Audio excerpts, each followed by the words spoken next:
شروع اللہ کے نام سے جو نہایت مہربان اور بے حد رحم والا ہے۔ ان ڈرنے والوں میں دو شخص ایسے بھی تھے جن کو اللہ نے اپنی نعمت سے نوازا تھا۔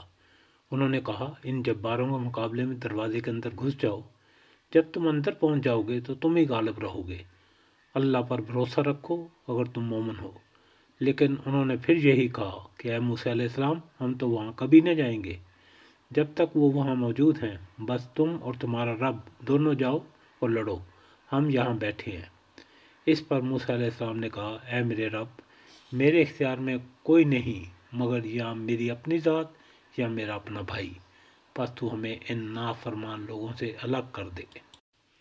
اللہ نے جواب دیا، اچھا تو وہ ملک 40 سال تک ان پر حرام ہے، یہ زمین میں مارے مارے پھریں گے، ان نافرمانوں کی حالت پر ہرگز ترس نہ کھاؤ، اور ذرا انہیں آدم علیہ السلام کے 2 بیٹوں کا قصہ بھی قوم کا سنا دو۔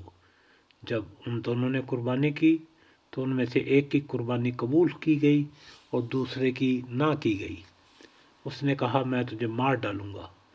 اس نے جواب دیا، اللہ تو پرہیزگاروں کی نظریں قبول کرتا ہے، اگر تو مجھے قتل کرنے کے لیے ہاتھ اٹھائے گا تو میں تجھے قتل کرنے کے لیے ہاتھ نہیں اٹھاؤں گا۔ میں اللہ رب العالمین سے ڈرتا ہوں۔ میں چاہتا ہوں کہ میرا اور اپنا گناہ تو ہی سمیٹ لے اور دوزخی بن کر رہے۔ ظالموں کے ظلم کا یہی ٹھیک بدلہ ہے۔